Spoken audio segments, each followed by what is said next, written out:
Ladies and gentlemen, good afternoon. The European Scientific Open Forum of Trieste started yesterday with some inspiring opening addresses made by the local and international authorities. This is, of course, the main event in our town. We are in Trieste, the Italian port in the North Adriatic Sea, the city of the Bora wind, but also one of the most important locations for research, development, education. We have several centers of excellence, and among that also we have MIB Trieste School of Management, a business school where we focus programs also on finance. And today, one of the issues that we would like to develop is an issue concerning research and finance, how to finance research.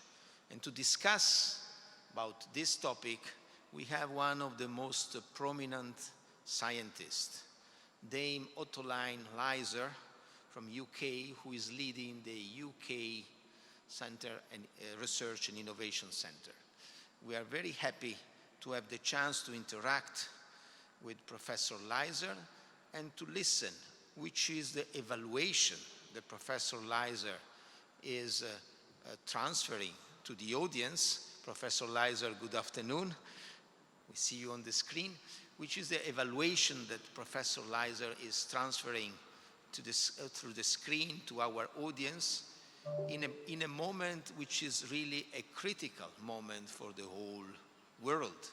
We are facing an unprecedented crisis because of this huge pandemic which is hitting the whole world, and we are all waiting for a new achievement from the scientific world, from the research centers. We need the vaccines, we need to figure out how to fight against this virus, and this is the most important problem, the priority that we have in front of us. Professor Lyser, we are extremely happy to welcome you at this event. We would like immediately to leave you the floor, and we will listen with much attention your speech, and if we have some minutes left after the end of your speech, we will also welcome some questions from the audience if you agree. Professor Lyser, please have the floor. Thank you. Thank you. Thank you very much indeed for the warm welcome, and I'd absolutely be happy to take questions at the end. It's really a pleasure to be able to join the Euroscience Open Forum. It would be even nicer to be able to be in Trieste, but as you say, unfortunately, the global pandemic prevents that. But nonetheless, through the power of science and innovation and technology, I can speak to you from London. So as you mentioned, I have actually very recently taken on the role of the Chief Executive Officer of UK Research and Innovation. UK Research and Innovation, just by way of introduction, is the largest public funder of research and innovation in the UK. It's a relatively new organisation. It's been formed by bringing together the 9 previously existing UK research councils that covered research and innovation in various, across the different disciplines, as well as Research England, which has a particular remit to fund the academic research base in the UK, so to universities, and Innovate UK, which funds innovative businesses. So we have this extraordinary breadth and reach right across the research and innovation system, across disciplines and across domains and sectors, and we're now all, for the last 2 years, under one umbrella organisation, UK Research and Innovation. as I say, we're spending public money, about 9 billion euros a year. And as you might expect, we are therefore directly accountable to government. And we work, as I say, right across the research and innovation base in very close partnership with the academy, with businesses, with government and the wider public sector, with the third sector like charities and so on, and also obviously our crucial international partners, because research and innovation is a deeply international endeavor.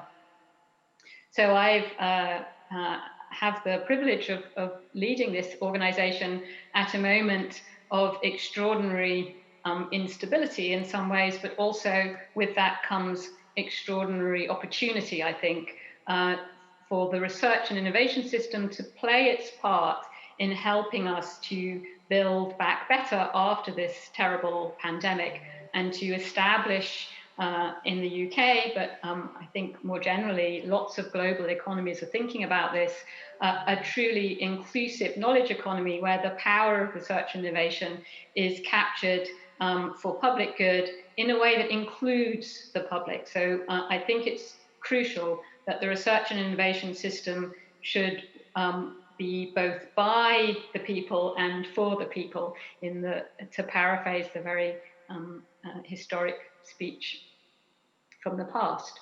So this requires, I think, quite a shift in thinking in the way we think about how we invest public money in research and innovation. So that's the kind of key theme of this session. How should we invest this public money? And I think traditionally we've thought about the research and innovation process as consisting of research with discoveries and exciting new ideas emerging from this discovery-led science, and that is then translated to produce products, and that drives the economy and creates economic growth and jobs and all of those good things, as well as supporting a variety of public goods and public services. So we have this kind of linear narrative, which everybody knows is an oversimplification, but nonetheless, it's really quite deeply embedded in our thinking that there is discovery and then there's a translation process that makes a product. And I think that drives very much our thinking about how we invest. So the kinds of things that we typically are asked to report against are the discoveries which we evidence through published papers, for example, and the investment in the translation and in the products, which we evidence through the products and through productive companies and patents and those kinds of things. So we think about the money as being invested across this discovery product linear landscape. And I think this is part of what causes some of the problems with the system, because I think it doesn't really capture the complexity of the system, and it doesn't capture a way of thinking about the system that really helps the whole system to work properly. Because the research and innovation system is a much broader and deeper thing. That part of the system, the discovery and the product, is really the tip of an iceberg, and for that iceberg to float and to deliver for the economy and for society, it needs this much wider support network, the excellent education system, the infrastructure to deliver the research, and deep connectivity right across the economy so that the ideas and crucially the people can flow across the system. And I think when the system isn't working as well as it should, the fact that we tend to focus on this linear narrative is a real problem. So in the UK, for example, there's a very strong narrative about how our discovery pipeline is not sufficiently well connected. We have discoveries and we have some innovative companies, but the connection between the two is not strong enough. And we talk an awful lot about this gap between the discovery in here and the product, and it's labeled the valley of death. And people think about this terrible problem where the discoveries are not really making it out into the economy because of this gap, this valley in the system. And what that prompts is a desire to invest money in the valley of death. It's quite often portrayed as a lack of money falling into this middle part of the system that's causing the disconnect.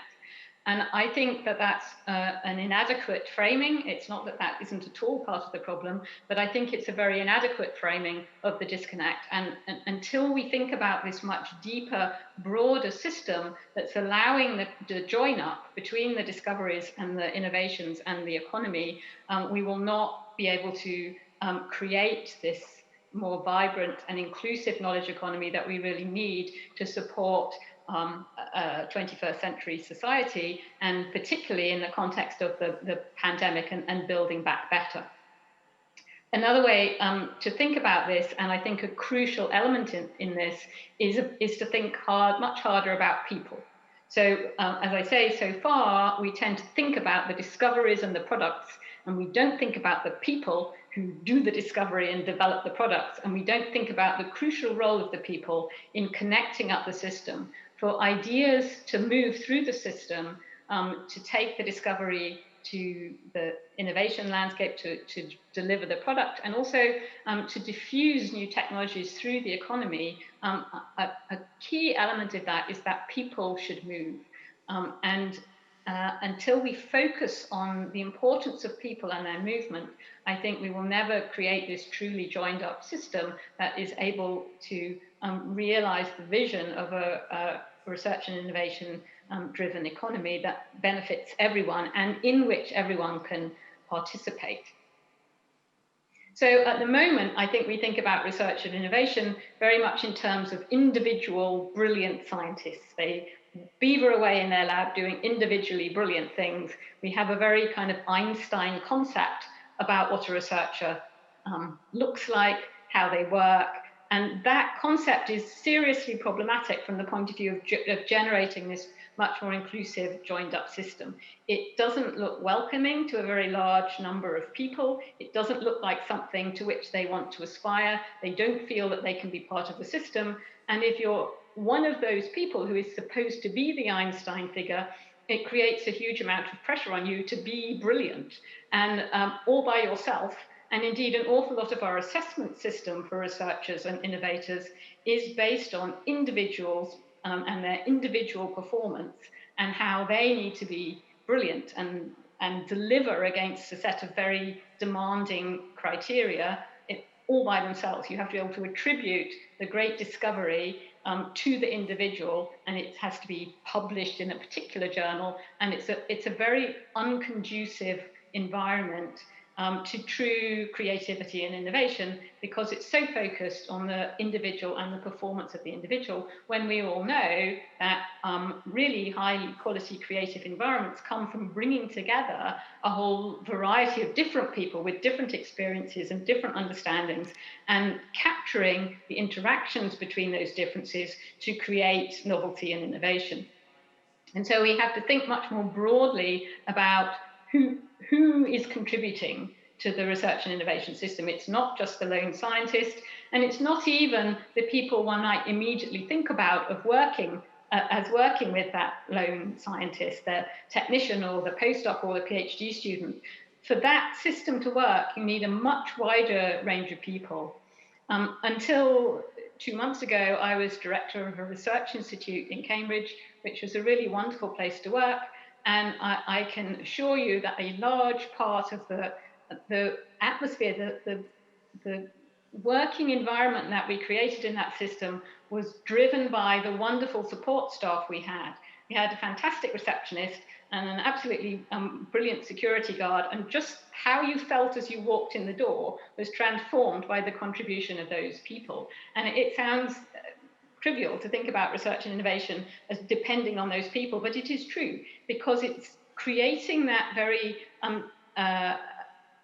the kind of environment where people feel empowered to contribute their ideas, that they feel those ideas will be listened to, and that they can listen straightforwardly to other people's ideas that challenge their own. That environment is what we need to build, what we need to fund, and how we can create a a research and innovation environment that is truly inclusive, that welcomes in a diversity of people and a diversity of talent, and captures the whole nation of research and innovation for a much wider range of people. It needs to be a kind of national sport, almost. It needs to be like football, for everybody to feel brought into the system, that they have something to contribute, and also that they will be benefiting when it works well.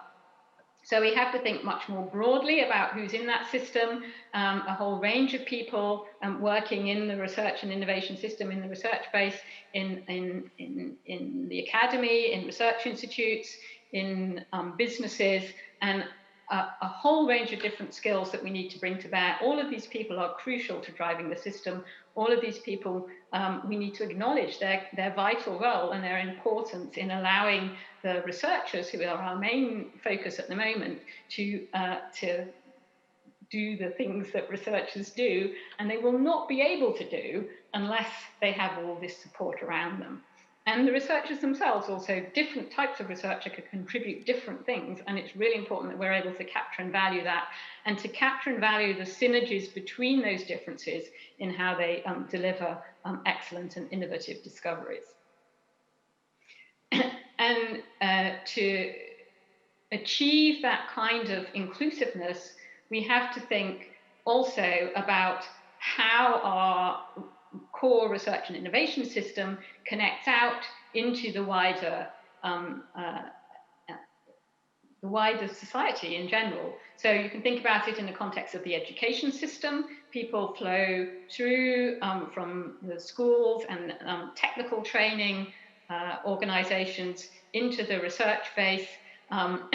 Oops. And my Zoom is, and then we need to have, again, this kind of circulation of people into and out of the system right across their careers these days, as we have to bake into the system the concept of lifelong learning. And so the research and innovation base, both in the university system, in institutes and in businesses, right across the economy, needs to be deeply embedded in the research and training system to ensure that there's the right flow of skills into the system, which again is brought very much through the flow of people through the system. And then obviously, as I've mentioned before, there are a whole range of different institutions that are a key part of the research and innovation system. There's the university research base, but also all kinds of companies, both locally within each of our countries, but also internationally. And this kind of networking of all of these institutions together, which is driven by a whole range of things, including, and in particular, the flow of people across the system, is key to joining the thing up, so that that valley of death I mentioned is filled in by the flow of people and ideas.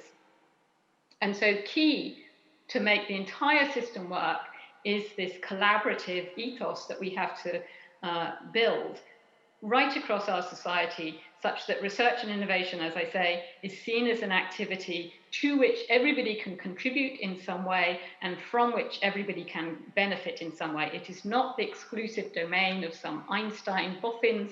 It's for everybody and by everybody. And if we can build that kind of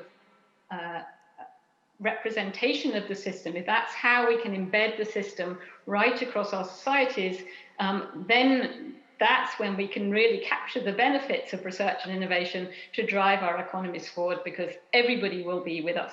And it's a collective responsibility where everyone has some agency and everyone has some skin in the game, some reason to be enthusiastic and to participate in this system. And it's very exciting. It's an exciting place to work and to contribute. So it's all positive.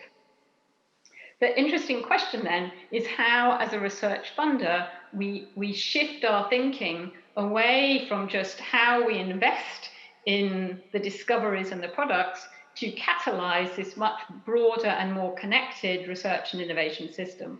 And it's a difficult job, because the kinds of things we're interested in funding then are much less tangible somehow, and require a much wider range of approaches and tools than the ones we've classically used. And I think it's also not straightforward to convince politicians that funding something quite so fuzzy as connectivity is a good idea, despite the fact that unless we do that, I think we will not get the benefit from the investment that the public person, the taxpayer, is putting in. So it's a really important discussion to have, and in my view, a really important debate to move forward. How can we fund connectivity in the system? How can we invest in a diversity of people to do that join up, to create that connected system? So I've been thinking about that with all my colleagues in the context of how UKRI can work. We have developed a vision, a collective vision, to be, of course, world leading. Everybody wants to be world leading, but a creative and dynamic research and innovation system for the UK, that's what we'd like, in which everyone can participate and from which everyone benefits. That's the key goal. And we are convinced that as the major public funder, which has this reach right across the whole system, across the disciplines and across the sectors involved in the R&I system, and with our key stakeholders in government and across diverse publics, because of that reach and because of the bringing together of all of that expertise, we should have the ability to steward the UK's research system, research and innovation system, so that it can reach its full potential. It's our deep engagement and expertise across the system that should allow us to do that, and thereby kind of fuel a connected and embedded research and innovation culture that we need for the UK to thrive as a society and as an economy. And we have to recognize that we have multiple tools to do that. It's not just investing in discoveries and products. We can do a lot more. So we can convene and catalyze. We can bring together different groups of people and connect the system directly across its various communities in different partnerships and in different combinations. And we can then catalyze things to happen as a result. And because we have the ability to invest, we've got money, it's a bribe, we can also incentivize behaviors in the system that we think will drive the connected and collaborative approaches that we think are crucial. And one of the things we do is actually directly own and fund a variety of research activities. So we ourselves are conducting research and innovation and providing key infrastructures for the UK research and innovation system. And it's really important that all of this rhetoric that I've talked about, all of these ideals, are very much played out in the research institutes and so on that we ourselves are funding and where we ourselves are the employer. So how I like to think about this is in this kind of layered system. So across the bottom, we have these strong foundations. These are the various research councils that came together to form UK Research and Innovation, the Arts and Humanities Research Council, the Biotechnology and Biological Sciences Research Council, Engineering and Physical Sciences, Economic and Social Sciences, Medical Research Council, the Natural Environment Research Council, the Science and Technology Facilities Research Council, Innovate UK, which I say, as I've mentioned, focuses on the business community, and Research England, which focuses on the academic community. So we have this extraordinary breadth, and those councils exist, and they are deeply engaged and embedded in their various communities.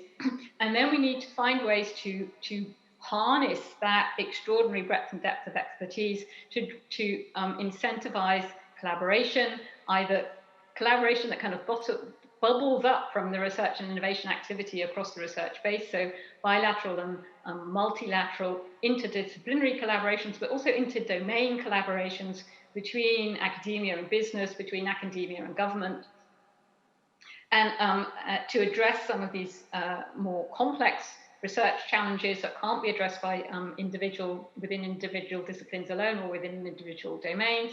And then we also have the opportunity then to think about challenge-led funding where there are key policy priorities. For example, the UK government has committed to net zero carbon emissions by 2050. That's going to require quite a lot of research and innovation to allow us to achieve that. And so what are the key gaps in our understanding of that landscape? How can we bring the extraordinary expertise we have from right across the system base to bear on these key policy drivers?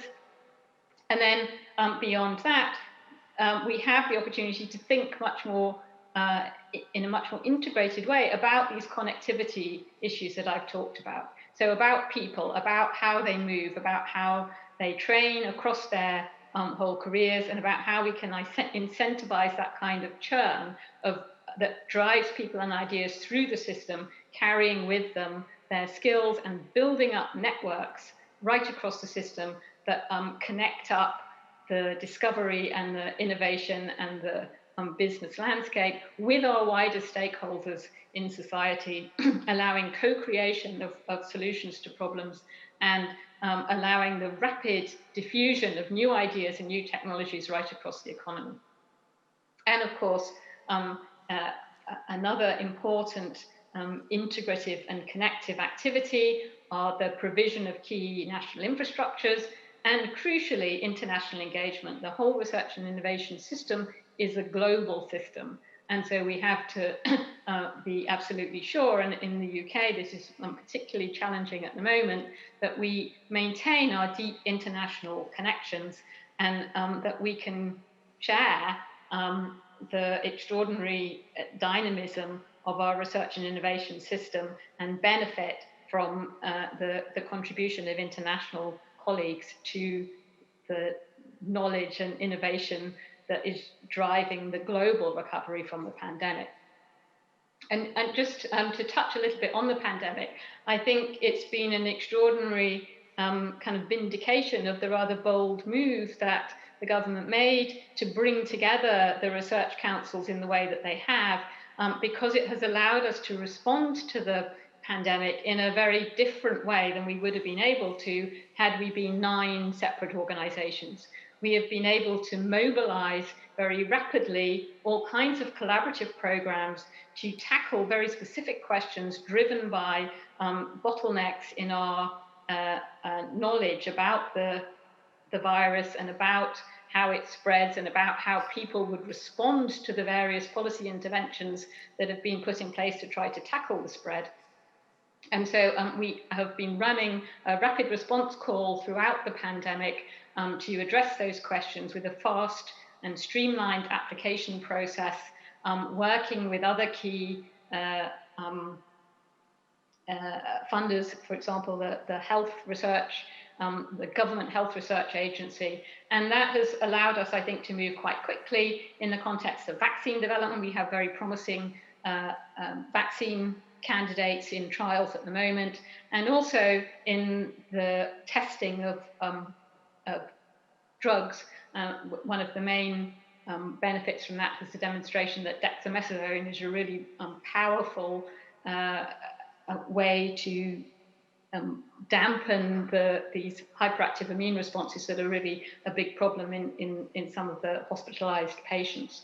So I think the fact that we've been together in this integrated organization has really allowed us to drive the research response to COVID very rapidly and quickly with businesses, and also support businesses through the crisis, our innovative businesses.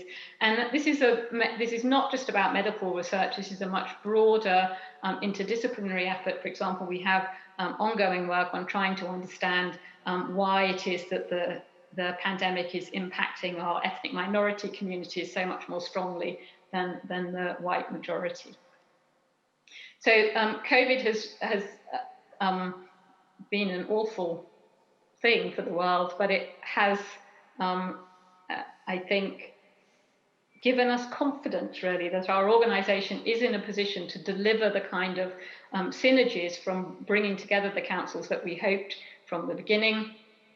And that has been reinforced by the government's response, which is to produce this roadmap for research and development in the context of building back better after the pandemic or through the pandemic. And the roadmap, I think, is a really excellent attempt at articulating this much more integrated research and innovation system, with the goal of raising our research ambitions, inspiring and enabling talented people and teams in a much more inclusive way, driving up innovation and productivity across our economy, levelling up the UK. This is the political buzzword at the moment for improving inclusion in the R&D system and in R&D intensive business right across the UK, developing the infrastructure and the institutions that we need, and absolutely maintaining our global collaborations, which is so important to ensure the health of the research and development system.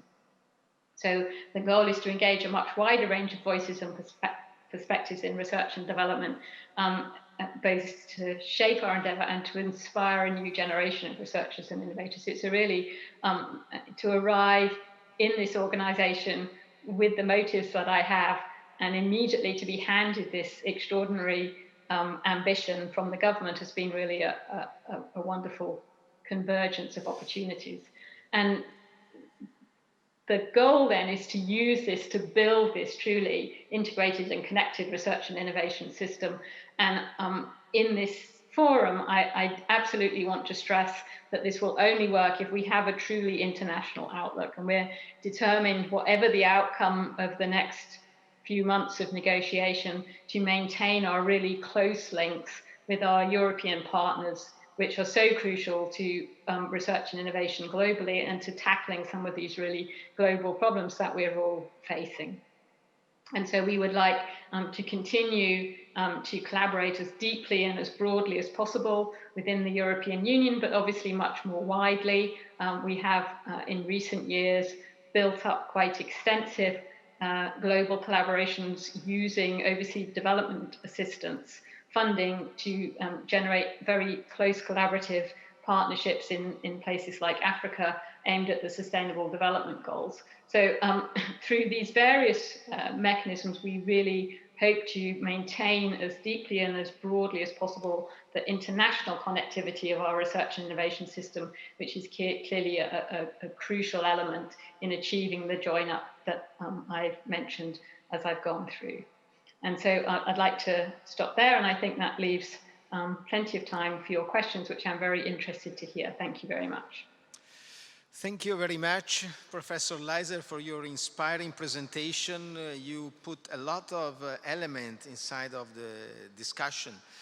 As far as we understand, your speech was highly oriented toward the wish that we can establish a wider cooperation all over the world, as far as we understand.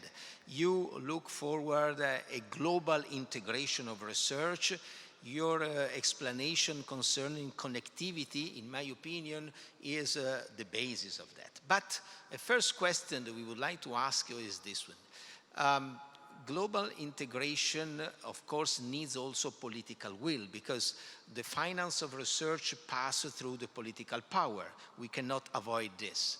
And how do you explain the fact that the recent decision of the British government, I'm thinking about Brexit, of course, has been compromising the chance of UK also to take advantage of the huge resources that the European Union is trying to adopt to support the research activity. Brexit is not going exactly in the same direction of your institution, which is highly claiming for a wider cooperation. Absolutely. So I agree that there is a potential conflict between Brexit and our desire to be a deeply connected and collaborative research and innovation community spreading right across Europe. We can hold a whole nother conference on the potential causes of Brexit, and they are complex. But it is going to happen, and so I think we have to do our best to make the best of it and to protect the things that we really value. And in the research and innovation community, this would undoubtedly include deep and wide collaboration.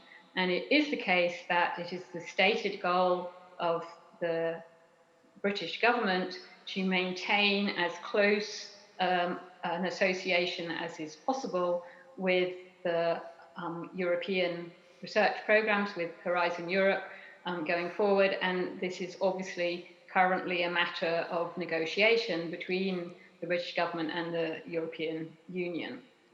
And we are all hoping that those negotiations go well and allow us to associate. If that doesn't happen, then I think we will need to try to maintain our connections as well as we can. Obviously, we can participate as a third country and also develop a variety of bilateral collaborative mechanisms in the best way that we can, and in the way that indeed we have already good examples. So it's a very difficult and uncertain landscape, but at the core of it is the will of everybody in the system, including the government, to maintain that strong research and innovation collaboration, whatever emerges from the negotiations. Thank you so much. A second aspect which is crucial is the aspect concerning competition. You are, of course, underlining the importance of cooperation because we are all living in this, on this planet, on the earth, and we need cooperation. But you perfectly know and understand that every institution, including your institution, is involved in a global competition. A few weeks ago, the president of the Russian Federation announced that the Russians had prepared a vaccine. Everybody is waiting for a vaccine. So how do you manage the issue of cooperation with the issue of competition in the field of research? That's an excellent question. Competition is a really interesting thing. On the one hand, it undoubtedly spurs one to work hard and to focus, and there are very positive aspects to competition. And there will always be competition in research and innovation because there will always be more ideas and more teams of people and more individuals and more institutions that want to contribute or have views and ideas about how to contribute than there is money to support them, and there will always be some way for that money to be allocated, and often that way will involve direct competition. So it's a deep part of our system. The question really is about how much competition, and crucially to me, the rules for winning the competition. So what we're interested in is the most effective use of research funding, and we know that elements of competition drive up quality in the system and improve the way in which the money is spent, and that's good. But we also know that if you drive hyper-competition, or if the rules for winning are too narrowly defined, then you can drive bad behaviors, and there's an increasing anxiety, for example, about reproducibility in research. There are some high-profile fraud cases, and there is anxiety that the level of competition in our system is simply too high at the moment, and it is incentivizing corner cutting and inappropriate behaviors. And you know, exactly how strong that evidence is, you can debate, but the thing that worries me most is an overly competitive system that does not value diversity. So the rules for winning are too narrow, actually excludes people from the system whom we really need to stay in. It crushes the kind of creativity and difference and risk-taking that we need for a really high-quality system. So competition is good, but one has to think very hard about the rules for winning and ensure that those incentivize the right kinds of behaviors. And that's the balance that is always difficult to navigate, and it's the job of funding organizations such as mine to toe that line, to balance out the level of competition with the rules for winning in a way that creates a properly diverse system that really can deliver on the research and innovation goals that we have. Thank you so much. I continue to take some of the questions that come from the audience. How can funds from Horizon Europe and UKRI Research Council be pooled together for maximum impact? Are missions best suited, in your opinion? I'm sorry, I didn't hear a couple of bits of that question. Do you think you could repeat it, please? Pardon? I didn't hear, there were some key words in the question that I didn't I hear. repeat it. How can funds from Horizon Europe and UKRI research councils be pooled together for a maximum impact? Are missions best suited, in your opinion? So I think that is an extremely interesting question. And as I say, there are a variety of ways in which I hope, so if we are able to negotiate full association with Horizon Europe, then we will pay money into the Horizon Europe pot in the same way that everybody else does and compete in the same way that everybody else does. And we're back to the situation that we had before. If we are unable to do that, then we can participate as a third country in quite a lot of the schemes. But I think we will have to work harder to maintain the collaborative interfaces that we think are so important to the success of the system. And I am extremely interested in a wider range of mechanisms for funding collaborations across Europe that we can use to create much stronger interactions between European countries, almost regardless of dependence on Horizon. There are other things we can do, and indeed many countries do. There are other organizations, there are other bilateral arrangements, there are important European research facilities which act as hubs to bring people together. So there are, I think, a lot of mechanisms that will allow us to maintain those close collaborations. Thank you. Another question coming from the audience, which is a very stimulating question because it's going into deep of the issue concerning finance and research. Because finance has sometimes to select the research. How should we select? Because resources are not unlimited resources, as we know. So the question is, how funding is related to the performance of the research? How is funding related to performance? So are you talking about how we use performance? In other words, if I interpret in a proper way the question of the audience is, if we finance research, shall we finance with reference to the concrete achievement of that institution? So how can we evaluate the quality of the performance of a research institution in order to decide how much shall we finance that? So this is a question that goes directly to the heart of this issue about the rules for winning the competition. I think we have worked very hard over a number of years to try to identify evaluative criteria for researchers, for groups of researchers, for departments, for institutes, for institutions. And I think whilst many of these attempts have been incredibly well motivated, that what we've wound up with is too few criteria. And we've also dug ourselves into a situation where all institutions are assessed on the same set of relatively narrow criteria.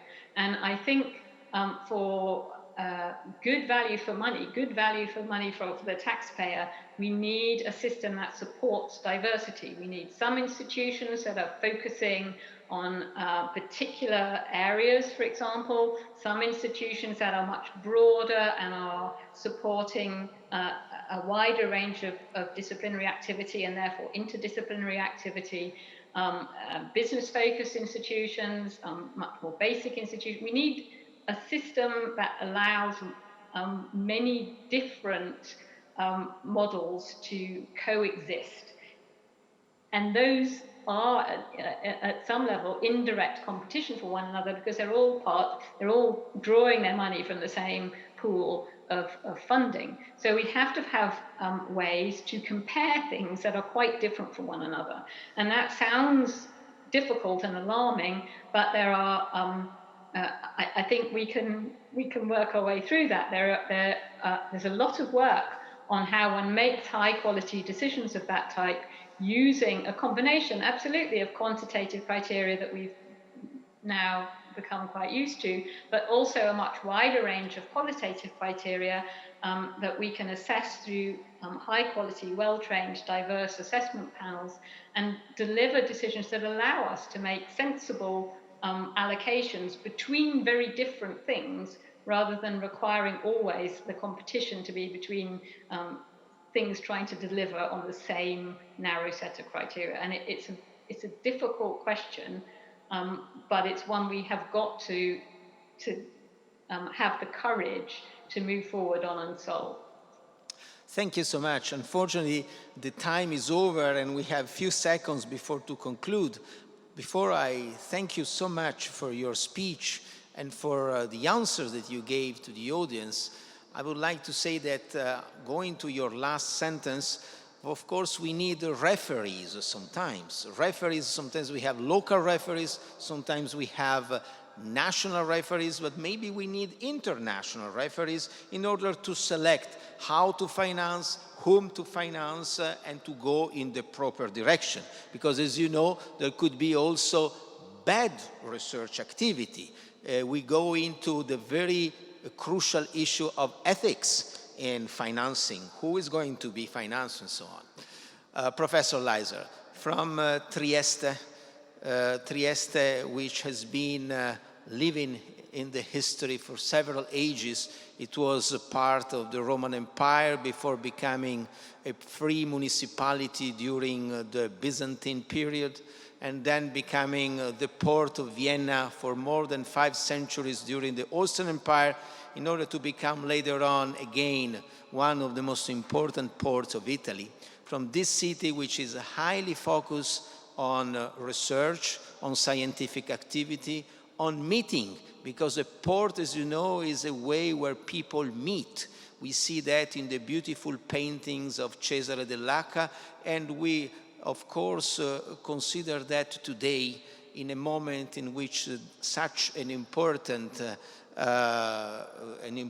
conference and ethos is, we find, of course, the confirmation of that.